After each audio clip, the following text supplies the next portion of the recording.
Добар ден, почитувани гледачи. Неодамна завршената шаховска олимпијада остави дузина прекрасни остварувања. Во денешниот коментар ние ќе се задржиме на две одлични партии. Првата од нив, помеѓу кубанскиот велемајстор, 23 годишниот Лениер Домингес, еден од двајцата големи кубански шахисти и големи надежи на кубанскиот шах покрај Лазаро Брузон, против веќе ветеранот на светскиот шах, германскиот велемајстор Артур Јусупов на 46 години. Интересно, Домингес двојно помлад од него, но веќе со повисок рейтинг 2647 поени наспроти 2608 поени. А втората партија ќе биде помеѓу водечкиот ерменски велемајстор, кој што предводеше својата репрезентација до олимпиското злато, Левон Ароњан, трето рангира на светската ранглиста, против младиот чешки велемајстор, 21 годишниот Давид Навара. Лениер Домингес, почитувани гледачи, имав можност да го запознам токму пред 10 години во Сиенфуегос на Куба, каде што имав чест да играм на еден од 4 турнири на Капабланка, меморијал на Капабланка, и тогаш тој турнир мене ми остана во најубаво сеќавање затоа што победив на него. Прв пат се сретнав со тоа момче со многу би рекол бистри очи, кој што ми остави впечаток со својата неверојатна спокојност за време на партијата. Партијата инаку беше доста жива и интересна. Не успеав да го надиграм во средишницата, дојде еднаква завршница. Си велам, ајде сега во завршница, тука оние што почнуваат да играат шах се најслаби, тука ќе го излажам некаде и се обидов малку насила да ја добијам таа партија. Но откако ја поминав црвената линија, откако малиот Лениер дојде до шанса, во завршница ловец против коњ одигра прекрасно. Интересно, по партијата дојда да анализираат велемајсторите Морович од Чиле, еден од тројцата најдобри шахисти во Јужна Америка и председателот на Кубанската федерација, господинот Силвино Гарсија, исто така познат велемајстор. И тие ја бранеа мојата позиција, а малиот Лениер сам ја водеше својата војска и двајцата велемајстори не можеа да пронедат спас за мене, иако тоа на прв поглед така не изгледаше. Кога заврши турнирот, победниците дадоа кратки изјави за Кубанската национална телевизија и кога ми поставија прашање што мислам за Лениер Домингес, кажав дека уште самиот Капабланка кажал дека ако сакате да видите некој дали знае да игра шах и дали може да биде добар шахист, дајте му да игра некоја завршница и тогаш ќе видите дали како тој разбира играта. И навистина Домингес ми остави многу добар впечаток и јас кажав дека без друго, ако продолжи да работи, од него ќе стане многу силен велемајстор. Моите зборови наскоро се потврдија затоа што само за 3 години тој стана велемајстор и тоа необичен велемајстор, тука достигна и границата од 2600 рейтинг поени, што е секогаш показател, чинител за многу силен велемајстор. Затоа денес ќе почнеме со неговата партија против Артур Јусупов од мечот помеѓу Куба и Германија, кој што се одигра на 30 мај. Домингес со бели фигури се отвора стандардно со потегот Е4, а Артур Јусупов многу често се брани со француска одбрана како и во оваа партија. Д4, Д5, коњ С3, ловец Б4. Ловец Б4 прв пат го одиграл полскиот аматер, но и велемајстор Винавер на почетокот на 20-тиот век. Значи црниот се развива и веднаш врши притисок на точката Е4. Белиот ја минува демаркацијната линија Е5, а црниот веднаш го напаѓа белиот центар со С5. А3. Ловецот носи на С3, Б зема на С3, коње 7. На највисоко ниво Ботвиник ја актуализираше ова варијанта во француска одбрана. Тој на највисоко ниво ја бранеше оваа позиција, освен на шампионатите на тогашниот Советски сојуз и во мечевите за светски првак против Талј и против Смислов. И Талј, како и Домингес во оваа партија, веднаш доаѓа со дамата на Г4, затоа што сега по исчезнувањето на црнополниот ловец на црниот е ослабена значително точката G7. И затоа белиот веднаш напаѓа. Гледате, излегува веднаш со дамата, но ништо не може да се случи директно сега во центарот, затоа што тој е релативно затворен. Како сега црниот? Долго време се продолжуваше црниот со коњот Б на C6, па на дама G7, топ G8, дама H7, CD4, ги жртвуваше двата пешаци на кралското крило, за да го заслони кралот на другата страна и настануваат многу остри интересни позиции, но денес се смета дека црниот нема изедначување во таа линија. И се почесто во оваа ситуација се бира продолжението мала рокада. Така игра и Артур Јусупов. Артур Јусупов, кој што имаше добра шаховска кариера, која што се уште трае. 1977 година стана младински светски првак со одличен резултат 10,5 од 13. Значи тој бил младински светски првак пред Лениер Домингес и да се роди. По мала рокада белиот веднаш го носи ловецот на агресивна позиција на D3, од каде што цели кон црната рокада. Црниот исто така се развива, коњот Б на C6 и сега ловец G5. Тука и дама H5 е популарно предложение, но Домингес ловец G5. Белиот веќе конкретно почнува да се заканува. Тој сака да дојде со ловецот на F6, што би го приморало црниот да дојде со пешакот на G6 и по дама G5 и дама H6 црниот веднаш би бил матиран, затоа што на коњ F5, кој ќе заслони дамата, нели ловец F5 и дама G7 мат. Значи црниот мора да реагира на ловец G5, да се одврзе првенствено, за да го заштити својот крал со телото на својот коњ кој што треба да дојде на G6. И тој игра дама A5. Се одврзува патем и напаѓа на C3. Коњ E2. Се развива и брани. Сега, ако C4 да го избрка тој ловец, тогаш би следело ловец H7 шах и на крал H7 дама H4 шах и потоа ловец E7. И белиот би освоил пешак, за кој што црниот не би имал никаква компензација. Коњ G6, мала рокада, сега C4.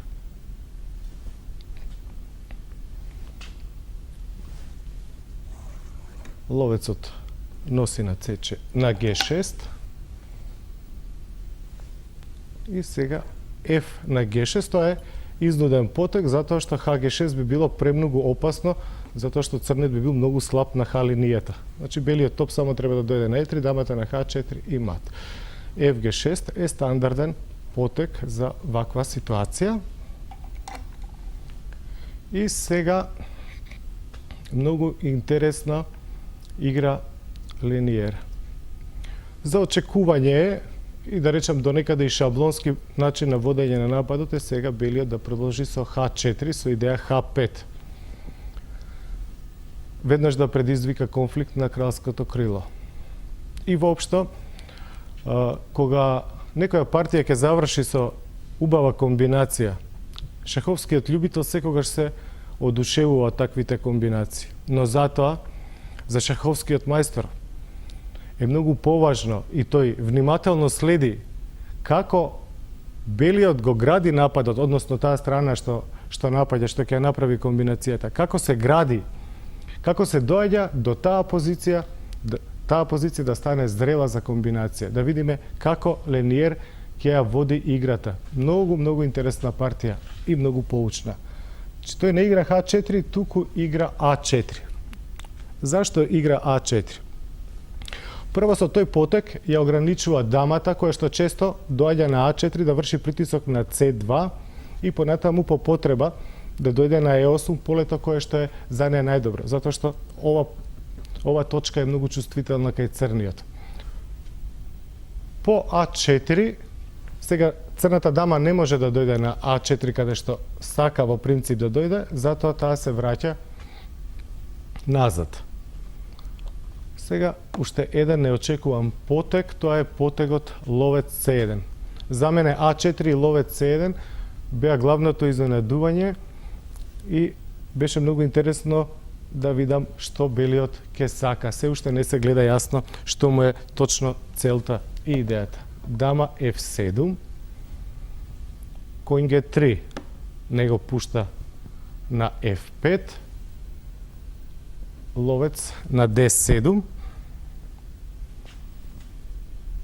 и сега уште еден интересен потег, тоа е потегот F3. Целта на потегот F3 е веќе појасна. Белиот сака да помине со својот напад по Х-линијата, затоа ќе му треба топот на Х-линија поддршка, а прави место за кралот на полето F2. По F3 топот од F доаѓа на C8. H4. Сега белиот сака веднаш H5, затоа ловец E8, а белиот продолжува со својот план, започнат со F3 и игра крал на F2. Конј E7, топ H1. Ова е еден критичен момент каде што црниот Артур Јусупов бил во голема дилема.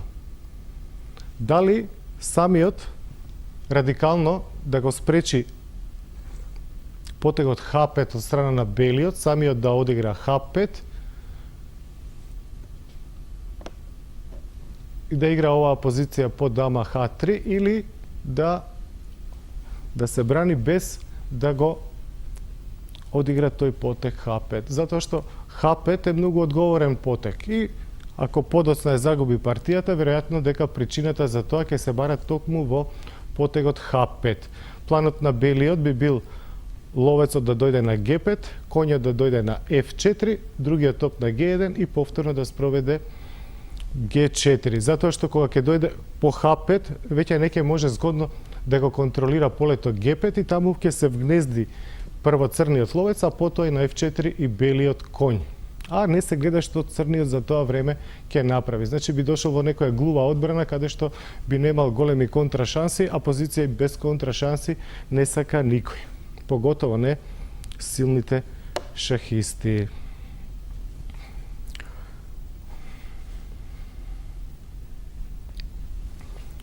Артур Јусупов се обидува со конј F5.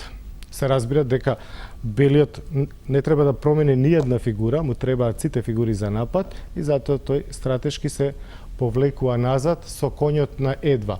Инаку конјот на F5 стои многу добро, но тој нема силно упориште на F5. Освен ако не дојде сам велам со пешакот на F5 што ги создава оние проблеми што пред малку ги кажав. Јусупов се обидува да дојде до контраигра на дамското крило. Така и според пешачкиот костур во центарот му е положено да игра на таа страна. Топ C6. Дама на H3 за да го пушти напред Г пешакот. Сега беше последен момент за H5. А Артур Јусупов доаѓа со топот на А6. Значи не сака да се ослаби така. Г4. Конј на С7. Сега А5. Значи не сака да го даде толку лесно А пешакот. Туку црниот ќе мора да загуби малку време за да го освои. Конј на С6. H5. Сега на GH5 се разбира GH5 и ќе биде многу опасно по полуотворената Г линија и воопшто стратегиски црните полиња се оние полиња за кои што мора да пази Артур Јусупов затоа што неговиот противник има црнополен ловец, а црниот нема од таа боја ловец кој што му треба за да ги штити црните полиња. И затоа обично при разнобојни ловци, кога има тешки фигури, онаа страна што има иницијатива, таа иницијатива е особено значајна и поради присуството на разнобојните ловци. По H5, топ А5, измена на А5. Тој топ не му е неопходен на лениер за напад, но затоа сега конјот е сосема на другиот дел од таблата. Гледате, конјот на А5 и топот на А8 не учествуваат во играта за сега, во одбраната. H6. За конечно да дојде до супремација по црните полиња. Ловец А4, за да нападне и за да брани, како што ќе видиме малку подоцна. Х зема на Г7, дама носи на Г7 и сега ловецот повторно се враќа на Г5, но со каков ефект? Гледате, ќе дојде на F6.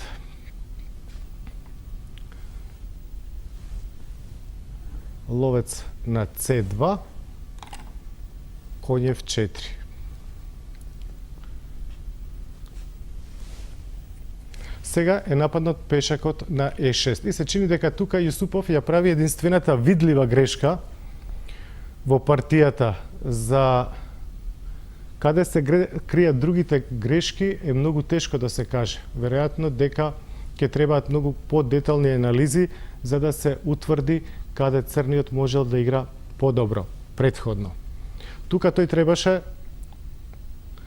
да го брани Е6 пешакот со дама, затоа што дамата без друго ќе биде нападната од ловецот на полето F6. Затоа можеби беше подобро, сигурно беше подобро веднаш да дојде со дамата на D7. Тој загуби значајно темпо со топ E8, но Артур Јусупов веќе беше во силен цајтнот. Ловец F6, дама D7 и сега дама H6. Се повеќе се стега обрачот околу црниот крал.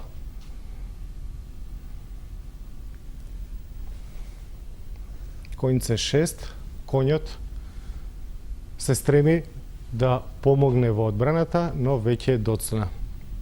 Сега белиот форсирано ќе победи. Коњ H5 е почеток на завршениот напад. Сега тој коњ од H5 се разбира е неприкосновен, затоа што по Г зема на H5, Г зема на H5 би се отворила Г линијата на која што белиот по топ Г1 брзо ќе матира. Ке нема црниот крал каде да се сокрие. Од друга страна, сега не може да игра со коњот на седмиот ред, мора да пази полето Г7.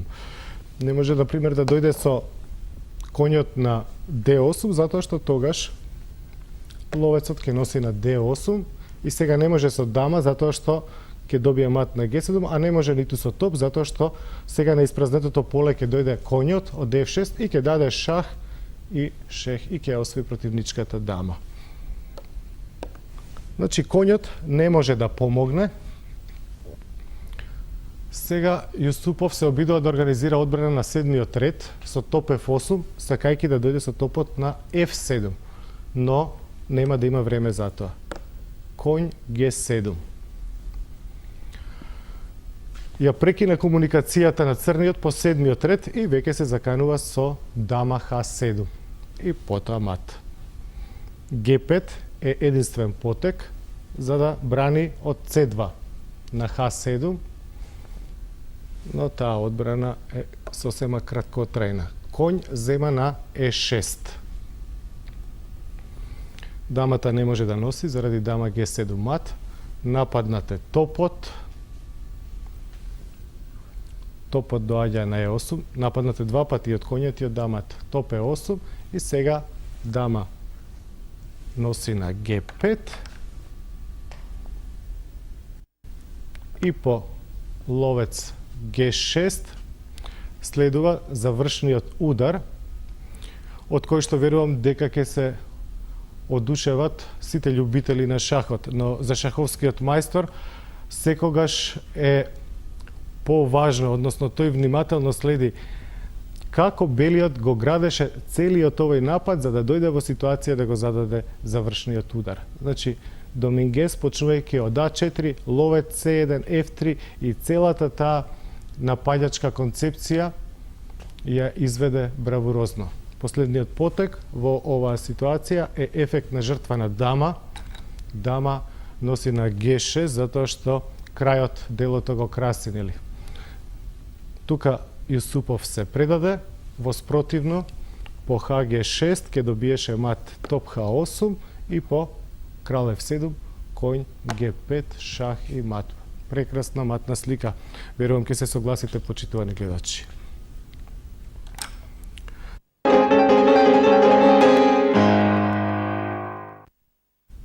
Втората партија што ја подготвивме за оваа пригода, почитувани гледачи, тоа е партијата помеѓу ерменскиот велемајстор Левон Аронјан, трет на ранг листата по Топалов и по Ананд, и младиот чешки велемајстор 21 годишниот Давид Навара, чишто рейтинг 2658, кажува дека е многу силен велемајстор. И навистина Навара имаше повеќе одлични партии одиграни на Олимпијадата, добро го водеше чешкиот тим, особено значајна и убава беше неговата победа против четирикратниот првак на Русија Свидлер, како и против ветеранот на светскиот шах Александар Белјавски. Но во партијата со Аронјан, кој што на Олимпијадата исто така играше прекрасно и ја водеше својата репрезентација до златниот медал, ќе видиме дека ќе доживее еден класичен удар по D4,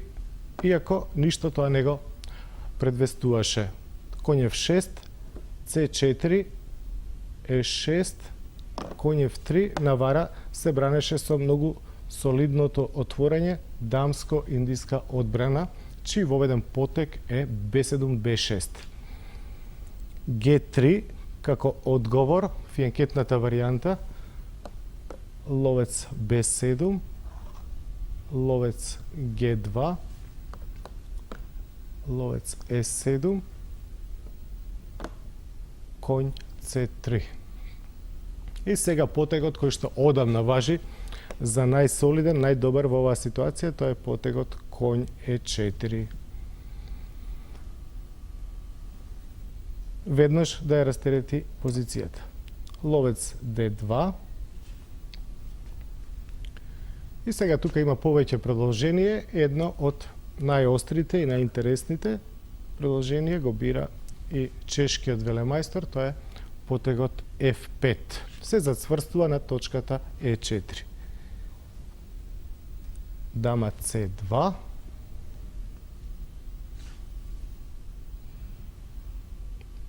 Ловец F6.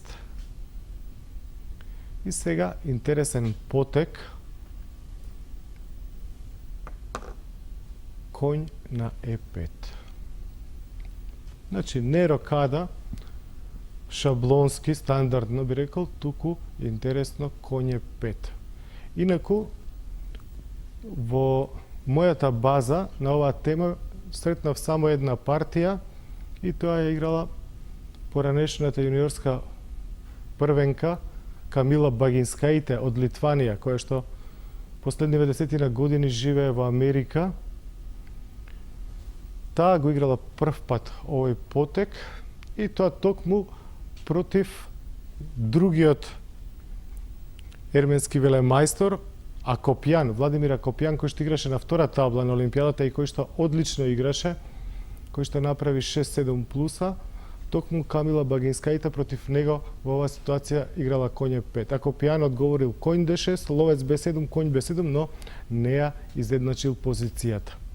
Изборот на Навара во оваа ситуација е D5. D5. Но со D5 малку се ослабува диагоналата А4 Е8. И по CD5, ако земе со пешак на D5, тогаш ќе следи непријатен шах на А4. Белиот ќе мора да одигра C6, но потоа или да допушти коњ C6, во двата случаја ќе биде уште далеко од изедначување. Затоа тој се обидува со потегот коњ C3. За по евентуално ловец C3, тогаш да земе на D5. со ловец. Но сега следи еден навистина неочекуван потек. Би рекол гром од ведро небо. И многу ефектен. Погледнете. Коњот од D5 доаѓа на F7. Замислете во празно. Секогаш е наефектно кога некоја фигура ќе дојде во празно ќе се жртвува. Како сега коњот на F7 давајки шех шух. Значи како во некоја малска партија. Би рекол, а не на највисоко ниво на прва табла на Олимпијада. Сигурно било гром од ведро небо и за Давид Навара. Што се случува сега? Кралот не може да земе затоа што белиот ќе дојде од D на E6, ќе земе со шах, што е најважно, и потоа ловецот ќе земе на B7 и потоа ќе земе и на A8. Сега не мора да се земе коњот, но каде да се отиде? Затоа што понатаму во текот на партијата не ќе има црниот можности многу нешто кај да игра поинаку. Единствена варијанта која што можеме да ја покажеме е во овој момент ако дамата дојдеше на C8. Тогаш партијата можеше да тече вака. Коњот носи на H8, ловец D5, ловец D5,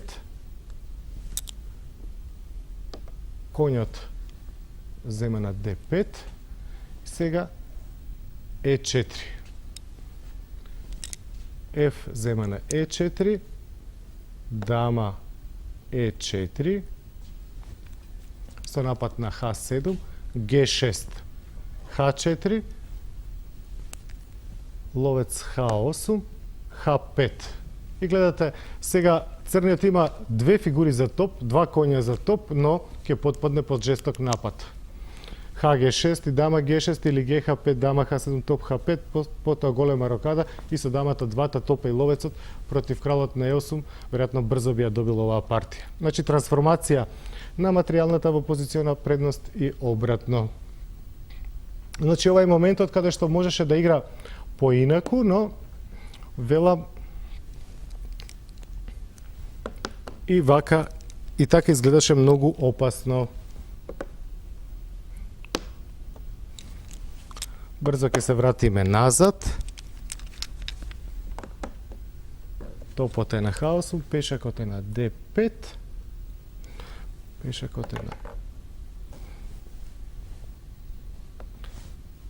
Тоа е нашата позиција. Заради таа варијанта, веројатно, Навара го одбра потегот дама D7, но сега Аронјан го зема коњот на C3. Користејќи ја околноста што дамата на F7 повторно не може згодно да земе заради D6 и ловец на B7. По ловец C3 изнуден е потекот ловец D5, ловец бие на D5, дама D5, со напад на топот, но белиот тоа го спречува со E4. Поента на целата концепција.